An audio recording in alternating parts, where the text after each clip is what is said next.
It's hard to believe we're closing in on the end of another year of board gaming. I feel like it was just yesterday that I was headed off to the Dice Tower Cruise to play a bunch of the games I hadn't gotten to from 2024. Time marches ever forward, though, which means it's time to highlight those games from 2025 that stood out on my table. 10. Moon Colony Bloodbath. So, yeah, let's start by saying that Moon Colony Bloodbath isn't much to look at. They went for a cheesy retro feel that ends up looking pretty dated. But the gameplay and flavor from this Donald X. Vaccarino design is a hoot.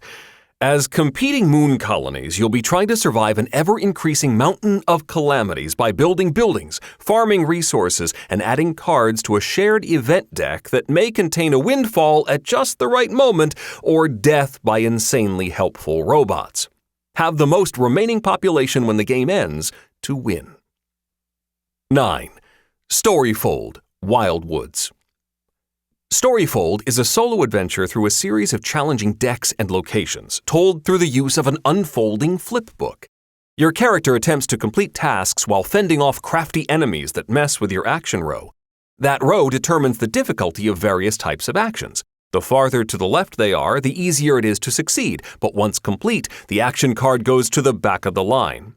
It's a bit of a puzzle trying to figure out how to complete all of the objectives before time runs out.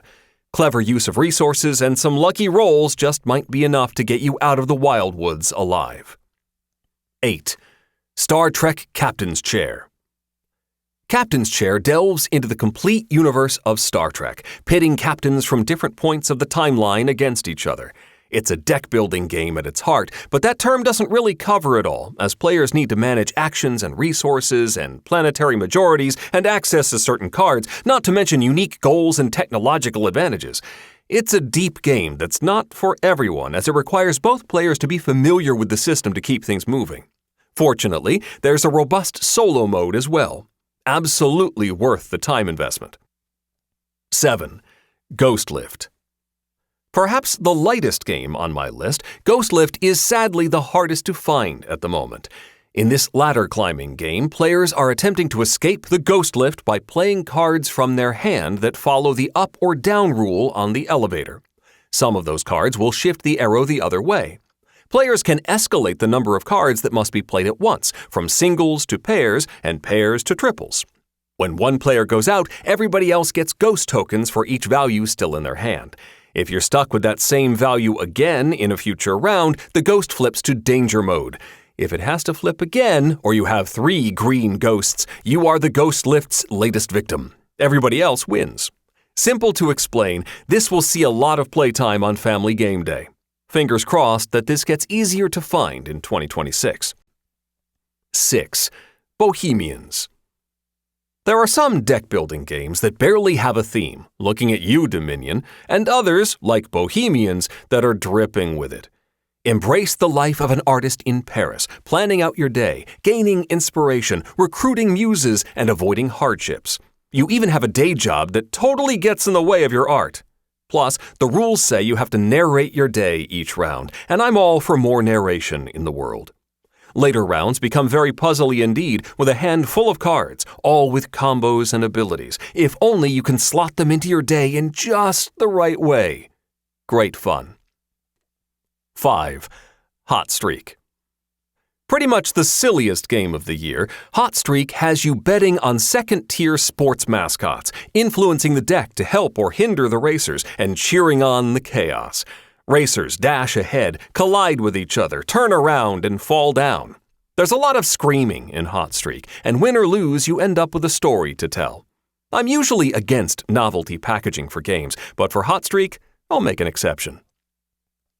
4. Galactic Cruise. On pretty much the opposite end of the complexity scale from Hot Streak, Galactic Cruise tasks players with prepping, marketing, and carrying out a spacefaring cruise journey. Use your workers to collect resources, build rockets, and book passengers, and when the time is right, launch those rockets to visit ports of call and score points. The production of Galactic Cruise is deliciously spot on, even to the point of giving players not only a player aid card, but a player aid pamphlet, styled as an employee orientation leaflet. There are a lot of moving parts, but sending that first rocket into space is satisfying indeed. 3. The Elder Scrolls: Betrayal of the Second Era. Speaking of over-the-top production, Chip Theory Games takes the world of the Elder Scrolls video games and produces a sandbox adventure worthy of the franchise. Choose a character, give them a class, select your abilities, and head off on your mission. Neoprene battle mats, custom ability dice, hero and enemy chips, and so many cards give the impression of a limitless world to explore, but the focused 3-act campaign progression keeps your character from getting too overpowered, while still providing lots of opportunities to develop and customize your hero. I've barely scratched the surface of what's in this box, and I am itching to discover more. 2. Vantage. Vantage is the ultimate exploration game.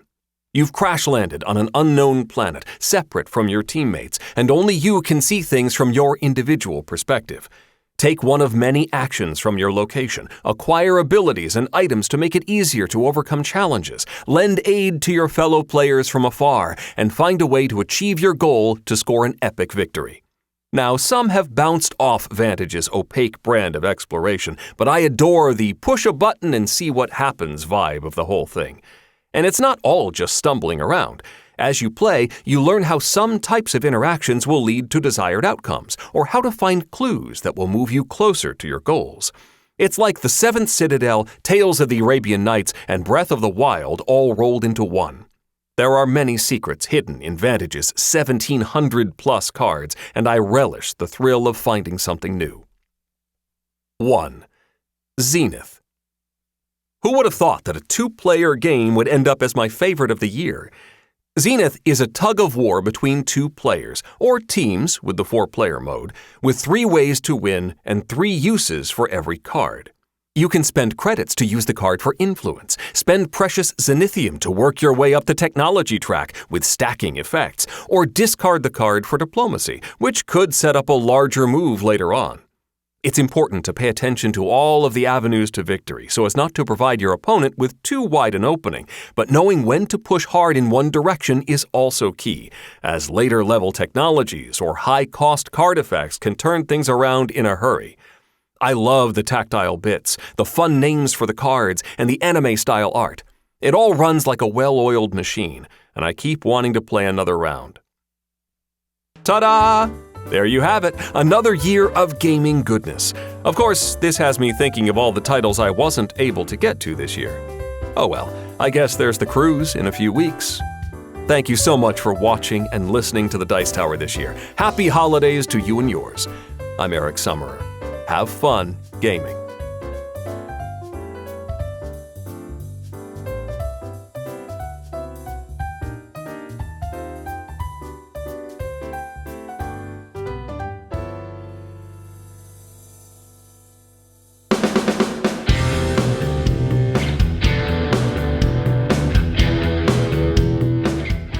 Hey folks, I'm Tom Vassell. Thanks for watching this video. Check out our channel.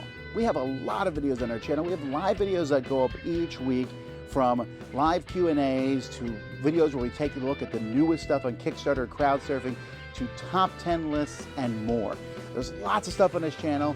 We encourage you to explore it. You can find out more at our website, dicetower.com. I'm Tom Vassell. Thanks for watching another video on the Dice Tower.